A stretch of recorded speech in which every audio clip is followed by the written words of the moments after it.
All Indiana Politics is your premier source for Indiana politics, focusing on issues that matter to you. I still want us to be the best in the Midwest. We can't afford another lockdown. Give the citizens of this country the relief they need. Education in the state of Indiana remains priority number one. In-depth, nonpartisan coverage. We don't know exactly where the economy will be in January. People are worried with good reason. Exclusive interviews with Indiana's political leaders. We have the resources here in the state of Indiana to care for those who are in need. Expert analysis on critical legislation. We need to reform those laws. This recovery is going to take some time. We've got to anticipate that there'll be a budget shortfall. From Wish TV, this is All Indiana Politics Podcast on the All Indiana Podcast Network.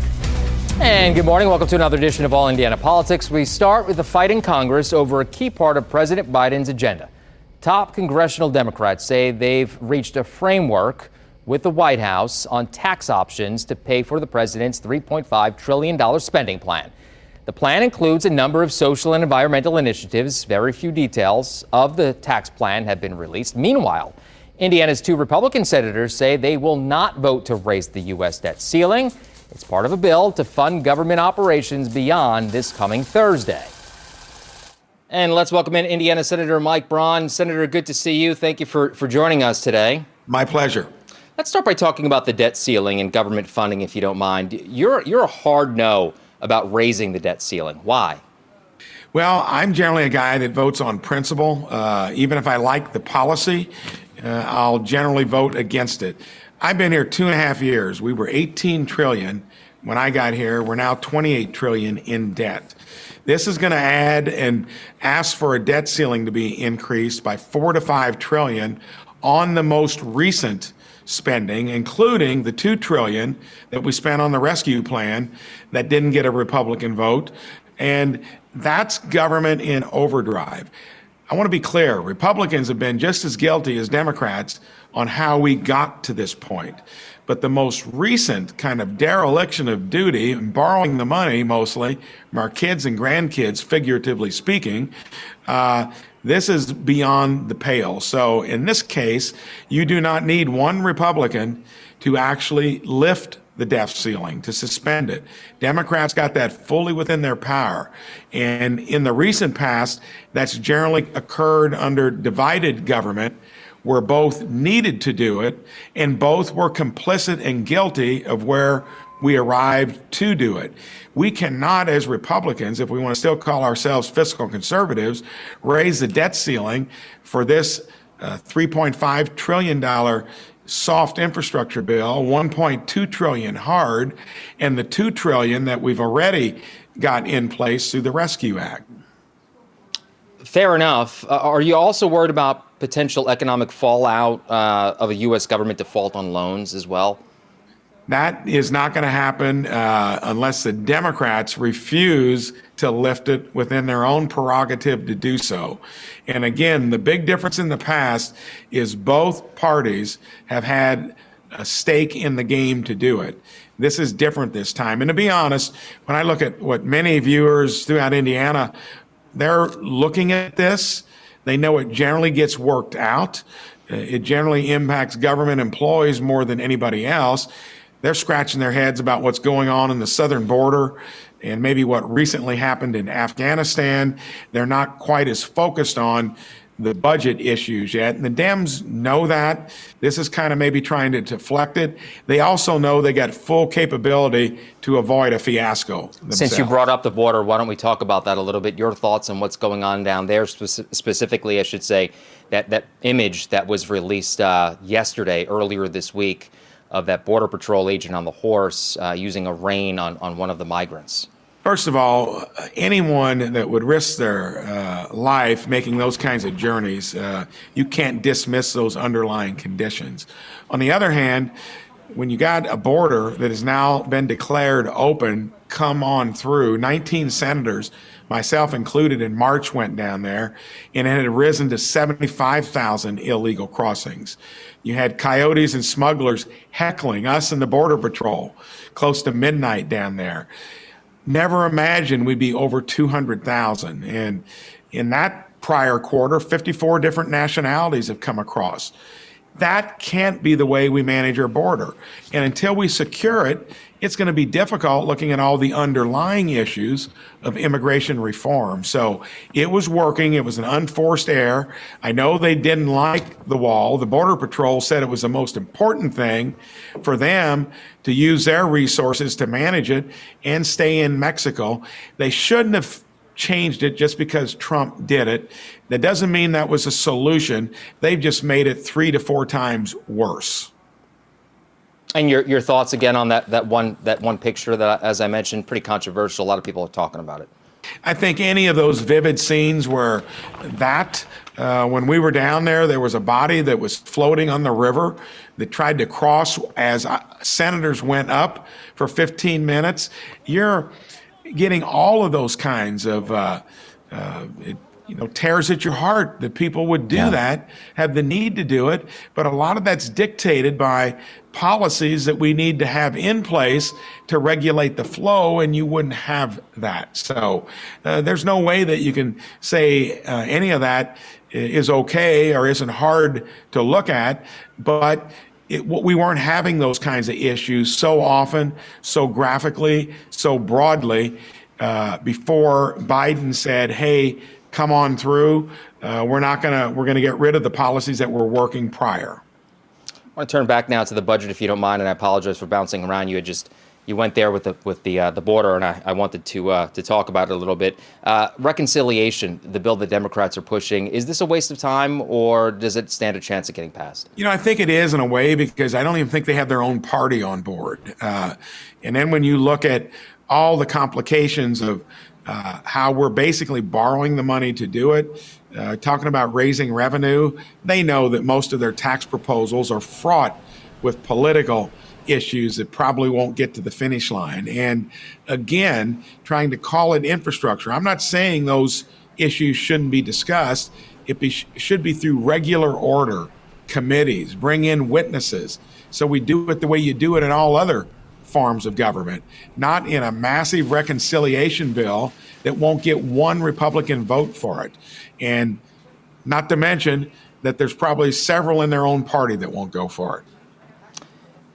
You know what Democrats are going to say. They're going to say that you being against this is also you being against new jobs and fighting climate change. How do you respond to that? That would be a false argument. I've been a Republican that from the get-go has been different than many.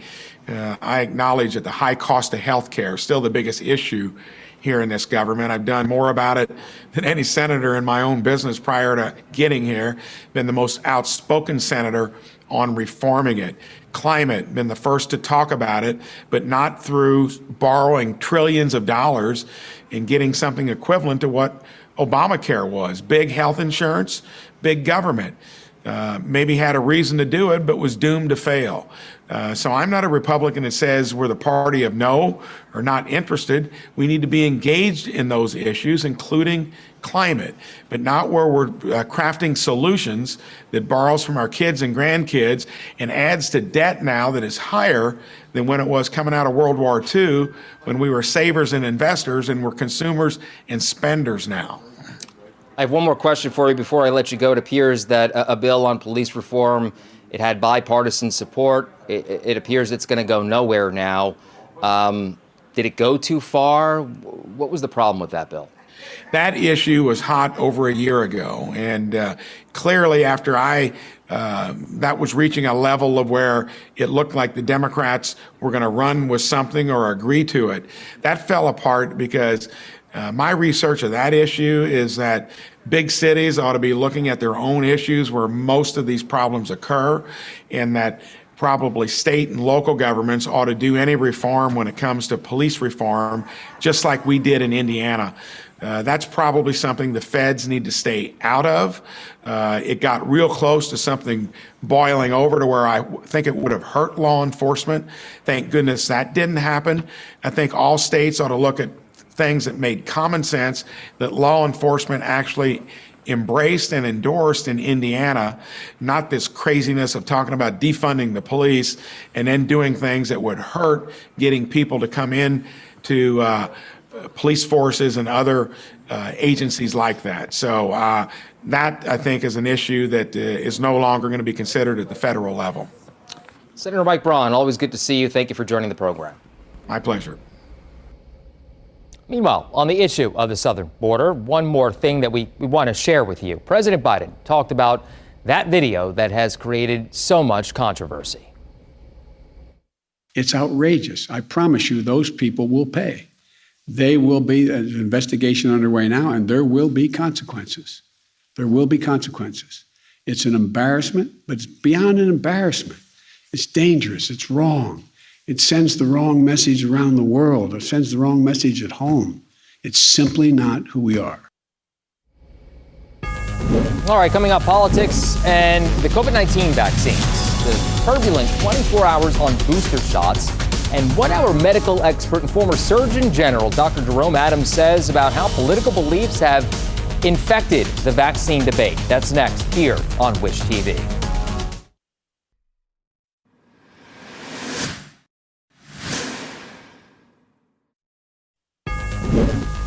Welcome back to All Indiana Politics and the surprising series of events on COVID-19 vaccine booster shots to end the week. Early Friday morning, the director of the CDC approved Pfizer's request to provide COVID vaccine boosters. The shots will be for the elderly, those with underlying health problems, and for frontline workers who may have been exposed to the virus. That last category, though, is the one that caught our attention. It specifically overruled a recommendation made just hours earlier by a panel of CDC advisors. But it matched an earlier approval by the FDA, leading to criticism of dysfunction in the vaccine approval process. Perhaps we should have brought these two agencies together and reimagined a different kind of process where they work together from the outset to come up with unified recommendations. And I think as we go forward and plan differently for a pandemic, we might think differently about how we deploy a vaccine in the setting of a public health emergency like this. So with that confusion surrounding the votes in D.C., I asked Wish TV medical expert and former Surgeon General, Dr. Jerome Adams, if this is typical of the medical approval process.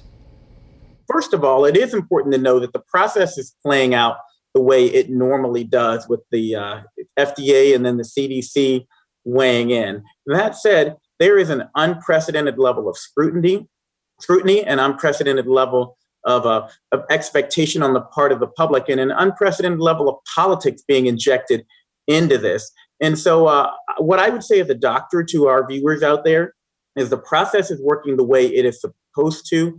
And if you have questions or concerns, please always talk to your doctor or healthcare provider. But know that for a lot of people out there, you will be able to get a booster soon. Another important point, Phil, the vaccines still work incredibly well in everyone to prevent hospitalization and death. So that if you don't fall into one of those categories where you're eligible for a booster, know that you still have a lot of significant protection from your vaccination.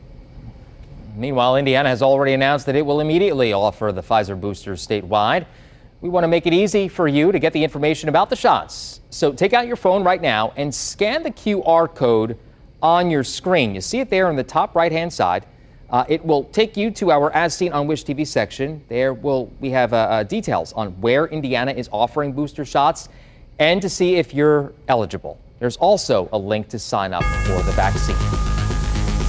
Take All Indiana Politics on the go with you. Download our podcast now. Part of the All Indiana Podcast Network and allindianapodcastnetwork.com.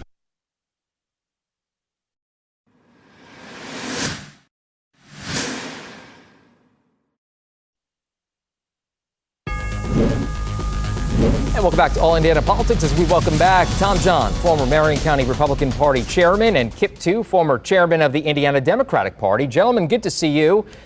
Let's start with that fight in Congress that we talked about at the top of the show. Senators Todd Young and Mike Braun say they will vote against the government funding, as you guys very well know, and raising the debt ceiling. Kip, I'll start with you here.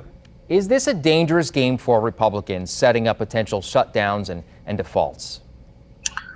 Yes, and it only happens when there's a Democratic president that somehow they get religion about the debt ceiling being a problem. They didn't have any problem raising it during the Trump administration, but suddenly now we have a Democratic president, and they're playing games with it again. And I don't need to say anything more than what local columnist James Briggs said. He said Todd Young and Mike Braun are acting like children over the debt ceiling. I commend his column to all of your watchers. Tom, your response to that? Well, I mean, the simple fact of the matter is it's a blank check. That's what we're talking about that's being debated. And they're calling to question the amount of spending that has been done without any Republican input in the last year and what is being planned to be done in the upcoming year. And this would be a blank check through the rest of the Democrat administration through the end of 2022. And they're calling into concern real legitimate issues with regard to, can we do this? How long is this sustainable? That we have reached debt ceilings that are or debt limits and debt amounts that are unprecedented for our country. And they're calling that into questions. And they're saying, if you don't want to talk to us with regard to how this money's spent, why in the world should we actually be the ones that are giving you the blank check then? Write your own check. You're able to do it. Let me push back on you a little bit here, Tom, because to Kip's point, there wasn't a problem the last 4 years. I mean, you heard Mike Braun say it in our interview that we just had. I mean, he basically said the same thing. So do Republicans share some of the blame here? Certainly they do. And this goes back to something I've said here before. I mean, this is the exact outcome of the inability of the two parties to speak and work together and negotiate. And they've been unable to do that, frankly, since probably 2008, if we're really honest about it. And we need to find a path back to where we can have discussions. But certainly this order of brinksmanship from the Democrat side isn't helpful right now. And, you know, it would be great to see them come together and have a real discussion about how do we find a reasonable path forward. Well, let's start with the president's spending plan, if you gentlemen don't mind. Democrats say they've reached an agreement among themselves, as you guys very well know, to pay for it, but we haven't seen specifics. Kip, will there be enough Democrats to approve this? Yeah, I believe in the end that there will be. And I think that the infrastructure plan in particular is absolutely critical for the future of our country.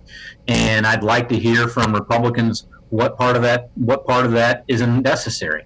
You know, they want to complain, they don't want to vote for it, but everything in there is a critical, overdue need in the United States, and we need to fund it. And you know, I like Tom John's approach of saying we need to come together and we need to talk and we need to try to find common ground. But the unfortunate fact remains that Mitch McConnell has consistently not been willing to do that. And it's just their Dr. Nose up there. They want to see Joe Biden fail. They want Congress to fail because they think it's in their political interest that they fail. And so you can't negotiate with someone who won't negotiate. Is that the reason, Tom, because they want to see the president fail, that they're not voting for it?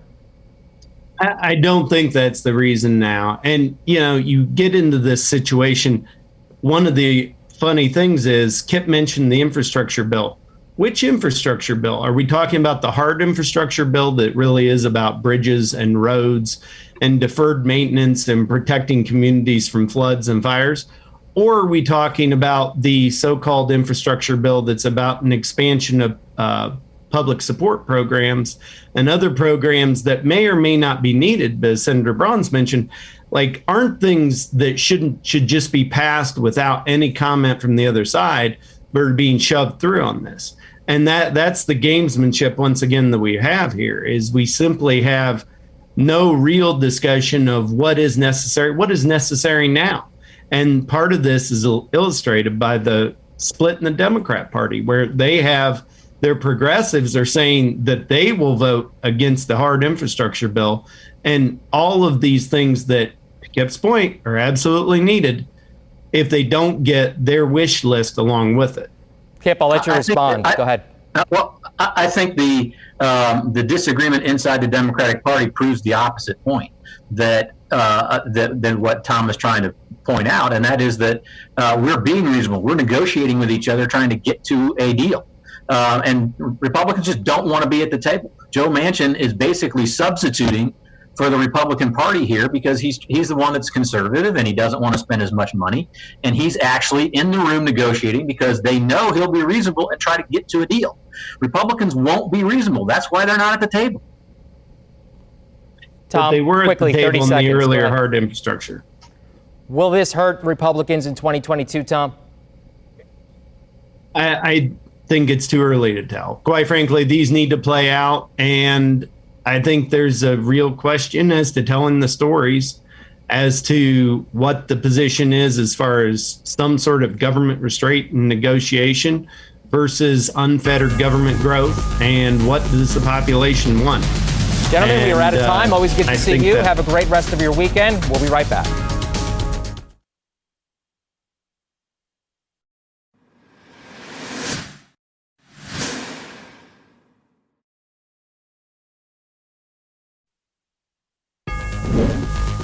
And thank you for joining us for All Indiana Politics. We'll be back here next Sunday morning, 9:30. You can also find our brand new All Indiana Politics podcast. It's part of the All Indiana Podcast Network at wishtv.com. A lot of movement going on in politics this week. We'll have you covered right here on Wish TV. Have a great rest of your weekend.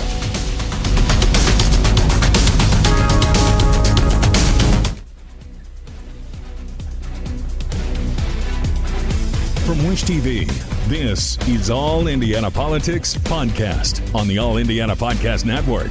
Watch All Indiana Politics live Sunday mornings at 9:30 on Wish TV and at wishtv.com. Subscribe to this podcast and listen weekly here on the All Indiana Podcast Network. And be sure to discover even more great podcasts at allindianapodcastnetwork.com.